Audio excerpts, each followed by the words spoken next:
I think the thing that you referred to makes a lot of sense. This is a classic land and expand strategy, right? We saw this with Netflix and now all its competitors, where you come in, it's a too good to be true offering like you described. Over time, you ratchet up the pricing and bifurcate the user base into high and low value users. Are we going to see ads in the low end user base? I mean, I freaking hope not, but who knows? One thing to say is like, up next, Xbox Game Pass announces day one first-party lineup and price hikes. So, an interesting article. They had the Summer Game Fest. Microsoft has announced they're raising the price of the Game Pass subscription and reconfiguring their lineup of subscription products. So, top line, Xbox Game Pass Ultimate, which is the premium product, is increasing their price in September to $20 from $17. This includes all their titles, and this is important, including all their net new day one titles.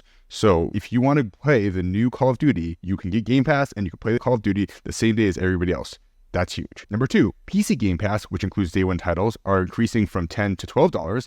And then they're adding a new tier called Xbox Game Pass Standard, which is $15 a month and excludes day one titles. This is very, very akin to what we're seeing with like Netflix, where they're bifurcating the different offerings to capture different market segments in order to increase their overall user base. I have some more data to throw at you here, Warren, but what are your top line thoughts? Yeah, I'm both sad to see this happen, but it also is the most inevitable thing ever. I think talked on the podcast for years now about Game Pass being like essentially a too good to be true value in the gaming ecosystem. I think that since Game Pass became my main kind of console consumption model, I probably buy one or less. I'm probably outing myself here in a way that someone's going to really rag on me for, but I probably buy one or less premium games per year on console at this point, going from maybe like a dozen or more previously. But it was clearly like, at least to me, seemed like an unsustainable price point for the quality and caliber of games that were becoming available day one on Game Pass. So yeah, not surprised to see it. A little sad, but I think this is the more realistic and sustainable model. My other comment is I think that this is like a false choice. Like it's a lot of times, this is the case, I think, with subscription tiers where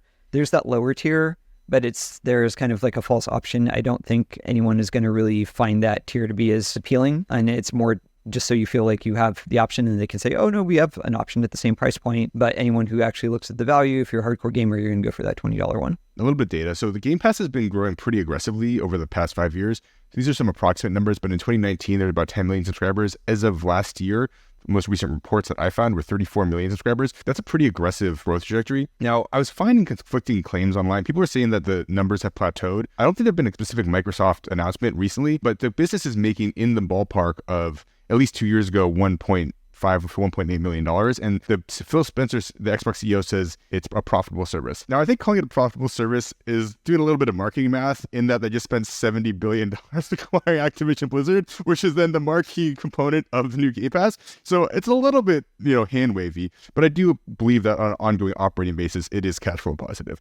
I think the thing that you referred to makes a lot of sense. This is a classic land and expand strategy, right? We saw this with Netflix and now all its competitors, where you come in, it's a too good to be true offering like you described. Over time, you ratchet up the pricing and bifurcate the user base into high and low value users. Are we going to see ads in the low end user base? I mean, I freaking hope not, but who knows? One thing to say is like, I think we are hitting a point of subscription fatigue across all the products that we subscribe to. So we'll see how well this does over time. I've heard a lot of people claiming that Game Pass is like a failed business, but these guys are not going to let it die. I mean, the fact that it's 35 million subscribers and minting millions of dollars a year, I mean, they're here for the long haul. This is the strategy. One last thing I'd say is like for a hardcore gamer, $240 a year, it's a lot, but it's kind of not. I mean, I haven't looked. I should look at my Steam numbers, but I definitely spend more than that on Steam every year. So, and that's just PC. So it's not crazy, but the thing is like this price is not going down ever.